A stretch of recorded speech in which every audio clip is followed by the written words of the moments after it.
onza04. This isn't going to be a review. Well, more like product 3D demonstration or just feature overview. I don't know exactly how to put it, but this is for the Simplicity 1524E.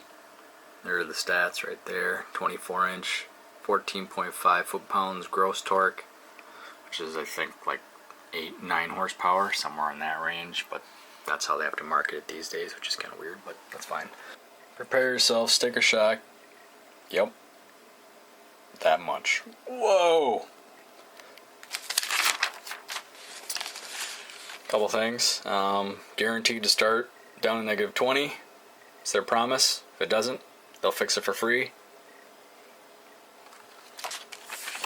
3 steps to easy starting: turn key, turn choke, prime, pull. Done.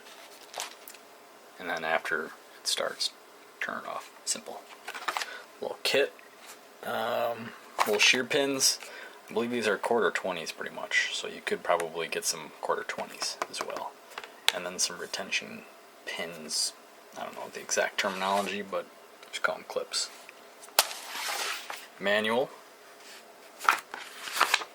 Consumer guide. So basically you write down the warranty period, where to find that identification, and write down all that stuff here. And then operator manual for the engine itself. So when did I purchase this thing? I purchased this right after a snowfall. I was freaking out. 11/10. So. All right, we'll head outside. Moved into this house. It's October, so a quick little overview of our crazy garage. I built this thing for my fiance, little ping pong thing, tied to a little 2x4, so that when the car rolls through, she knows when to stop. So yeah, that's that. And my little workbench area, still trying to fix. There it is. Simplicity 1524 P1524E Signature Pro.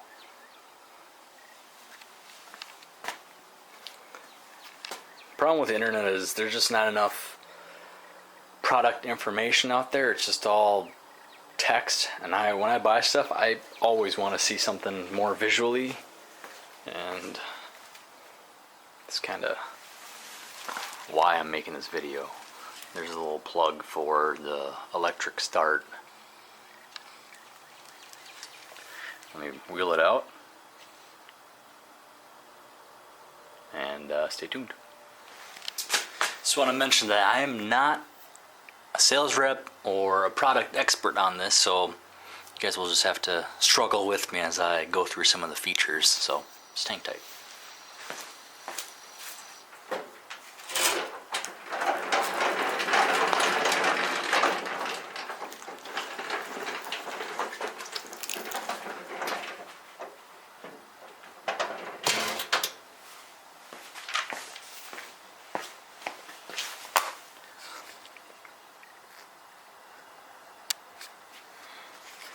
Alright, so when you take the dimensions of this actual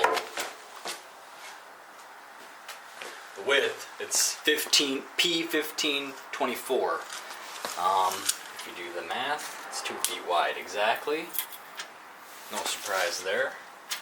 The height, you got just shy of 20, but 19.5 would be more appropriate. You got the transfer case, you got the shear pins, both sides, so they run independently of each other if one were to break. The cool thing about the side here is you can take these little bolts, undo them, and you can move them up and down, so if you have gravel and stuff, you can eliminate some of the drag and kind of just roll over instead of spitting rocks out everywhere. Massive tires.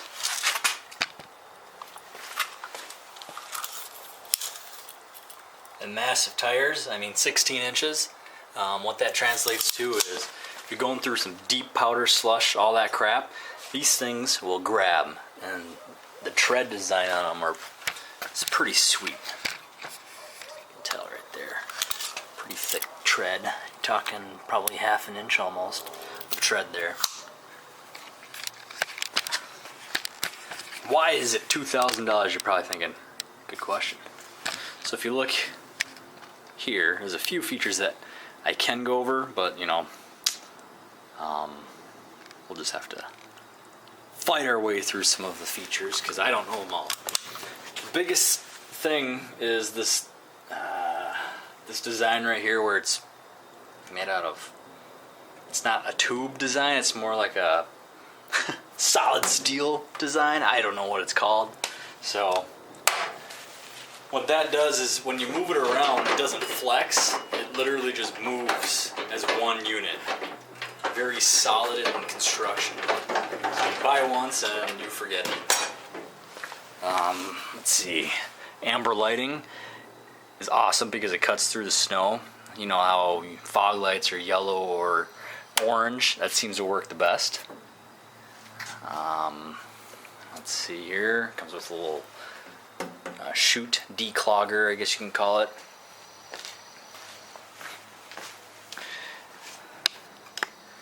And these are the little motors that resemble kind of like a car window motor. So you do have to take care of them a little bit. And there's another one right there. Inside there. Same thing. And it's propelled by these little triggers.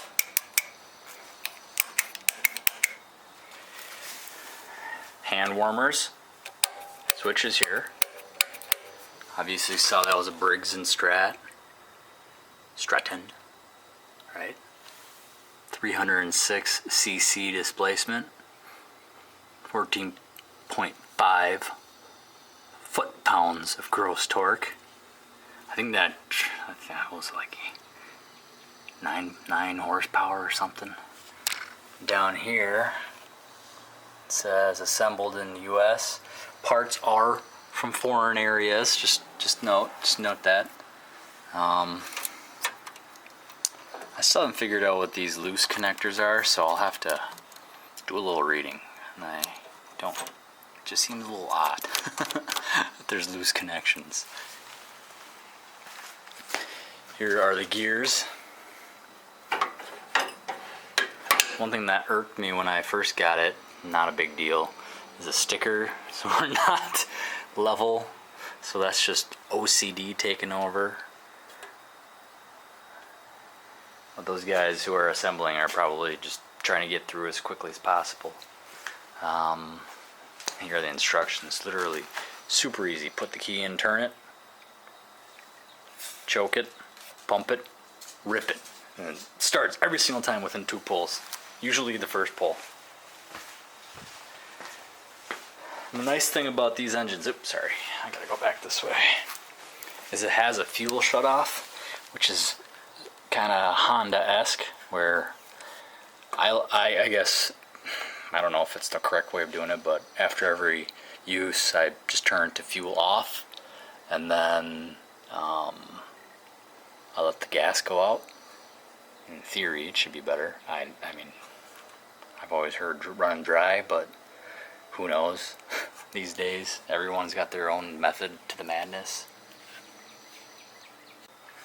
Alright, let's quickly talk about steering the snowmobile, or sorry, snowblower.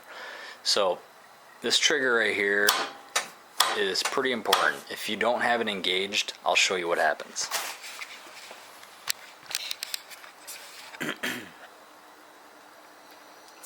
Zoom down on the tires. It's not engaged, so it's locked. The moment I pull this trigger, I'm able to now adjust and move it very easily. So, let's see if I can show this on video. Alright, now this will work. Trigger's up. When I try turning it, it locks. moment I pull the trigger, it's almost effortless. So that's the turning, and I love it because that's one less thing to break. And I know there's a whole bunch of different kinds where it's like power turning almost, where if you move the wheel, the other one just moves freely, and I get so scared when I'm running it next to a car. And imagine you turn that just slightly incorrectly, it's gonna run into your car. Yeah, it's just too much risk involved. So I decided to stick with this version. I don't know what the hell this splatter is. Who knows? Either way. So that's kind of a rundown of this. There's this thing called Power Boost, as you can see right here. And what that does is if it runs into, or if the auger bogs down, the engine somehow goes into a different gear, and you can tell the engine revs up to a higher level so it can shoot and clear the snow with more ease. Yeah, that's kind of cool. I better take this off before I forget. So that's that. I gotta go through the book, and I didn't use this much. I thought I was gonna use it a bunch more, but it never really snowed in Minnesota after paying the $2,000. So I'm just gonna grease whatever points it tells me to grease and put it back into storage, which is on those blocks right there. So yeah, thanks for tuning in, guys. I hope you guys enjoyed this little demonstration on the P1524E Simplicity. Thanks. Bye.